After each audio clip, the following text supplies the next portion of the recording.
नमस्कार दोस्तों, आप देख रहे हैं एमपीडी स्टोरी टेलर बॉबी के साथ। तो दोस्तों, आज मैं आपको एक ऐसी कहानी बताने वाला हूँ जिसको कि सबसे ज्यादा महंगा मर्डर भी कहा जा सकता है। ये कहानी है मद्रास की, जिसको कि अब हम चेन्नई भी बोलते हैं। तो आपको तो पता ही हुआ कि आज से करीब 400 से 500 साल पहले हमारे देश के कई हिस्सों में मुगलों का शासन हुआ करता था। फिर उसके बाद आए अंग्रेज, उनका भी कंट्रोल आया हमारे देश में। पर मुगल और अंग्रेजों में एक चीज बहुत कॉमन थी कि वो दोनों ही हर इलाके से कर लिया करते थे, यानी कि टैक्स, और उसी टैक्स का पैसे का इस्तेमाल करके खुद के लिए वो सुविधाएं बनाते थे। तो ये बात है अंग्रेजों के समय की। उस जमाने में एक कॉलेज खुला था सेंट पॉल्स नाम का मद्रास में, और उस कॉलेज में हमारे देश के अमीर घरानों के बच्चे डिसिप्लिन सीखते थे। अब आप ये सोचेंगे कि कैसा डिसिप्लिन। तो उस कॉलेज के खुलने का मकसद सिर्फ इतना था कि हमारे देश के बच्चे अंग्रेजों का कल्चर पहचाने, कैसे वो खाना खाते हैं, किन किन चीज़ों का इस्तेमाल करते हैं और क्या क्या गेम्स खेलते हैं। मतलब कि जो भी उस कॉलेज में पढ़ता था बस उसको अंग्रेजों का रहन सहन ही सिखाया जाता था। और इसी कॉलेज से जुड़ी ये कहानी है। तो इस कॉलेज के जो प्रिंसिपल थे मिस्टर जॉन, वो अपनी वाइफ के साथ इसी कॉलेज के कैंपस में रहा करते थे और इनका पूरे कॉलेज में कंट्रोल था। मतलब कि कोई भी बड़ा डिसीजन इनके बिना मर्जी के नहीं लिया जा सकता था। तो किसी को कुछ भी काम हो तो वो सीधा इनके पास ही जाया करता था। तो एक रात को प्रिंसिपल के रूम से प्रिंसिपल की वाइफ के चिल्लाने की आवाज आती है और गोली चलने की भी आवाज आती है। तो प्रिंसिपल का घर कॉलेज कैंपस में ही था।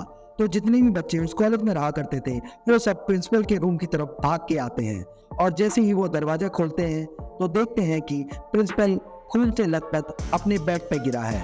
फिर उनमें से एक स्टूडेंट तुरंत प्रिंसिपल को उठाकर सीधा हॉस्पिटल ले जाता है, पर हॉस्पिटल पहुंचने से पहले ही प्रिंसिपल की मौत हो जाती है। अब पुलिस आती है और इस केस को इन्वेस्टिगेट करने के लिए वो मौके पर मिली सारे एविडेंसेस को अपने साथ लेकर जाती है और जांच शुरू कर देती है। पहले तो पुलिस के भी कुछ समझ नहीं आ रहा था, क्योंकि मौके पर जो भी लोग थे कोई अपना अलग बयान दे रहा था और कोई कुछ और बोल रहा था। कुछ लोगों का बोलना था कि अर्जुन रेड्डी, जो कि उसी कॉलेज में पढ़ता था, हो सकता है कि प्रिंसिपल का कत्ल उसने किया हो। अर्जुन और प्रिंसिपल के बीच काफी बार बहस हो चुकी थी कॉलेज कैंपस में, तो उस पर भी शक जा रहा था। और दूसरा शक था महेश के ऊपर, और महेश में भी शक इसलिए था क्योंकि कहा जाता था कि महेश और प्रिंसिपल की वाइफ के बीच में अफेयर था। तो ये भी हो सकता था कि कहीं महेश नहीं तो प्रिंसिपल को मारा हो। अब होता ये है कि महेश सबको ये बयान देता है कि अर्जुन ने प्रिंसिपल का कत्ल किया है, क्योंकि महेश का ये बोलना था कि अर्जुन बार बार ये बोलता था कि कहीं मेरे हाथ से इस प्रिंसिपल का मर्डर ना हो जाए। तो अब जैसे ही महेश पुलिस को ये बात बोलता है तो पुलिस तुरंत कार्रवाई करती है और अर्जुन को उठा लेती है और अर्जुन के ऊपर ट्रायल चलता है। अब होता ये है कि इस केस के लिए लंदन से जज आता है, पर अर्जुन के जो पिता थे वो बहुत पैसे वाले आदमी थे, बहुत रईस कारोबारी, तो वो अपना वकील भी लंदन से ही करते हैं। तो ऐसा कहा जाता है कि अर्जुन के पिता ने अर्जुन को बचाने के लिए उस समय के करीब 50 करोड़ रुपए लगाए, और अर्जुन के खिलाफ सबूत न होने के कारण अर्जुन को छोड़ दिया गया। पर यह सब हो ही रहा था कि अर्जुन अपने बयान में महेश का नाम लेता है, और इस बार पुलिस महेश को ले जाती है ट्रायल के लिए। पर यह केस सुप्रीम कोर्ट पे पहुंच गया था, और सुप्रीम कोर्ट उस समय लंदन में हुआ करती थी। तो महेश के पिता भी अच्छे खासे जमींदार थे, तो उस समय उन्होंने अपनी जमीन बेचकर महेश के लिए सबसे अच्छा वकील किया।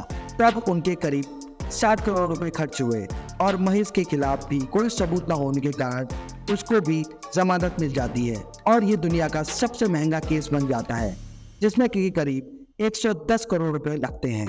तो दोस्तों, अगर आपको ये स्टोरी अच्छी लगी हो तो इस स्टोरी को लाइक कर दीजिए। अगर आप हमारे चैनल में नए आए हैं तो चैनल को सब्सक्राइब कर दीजिए, शेयर कीजिए ये वीडियो अपने फ्रेंड्स के साथ।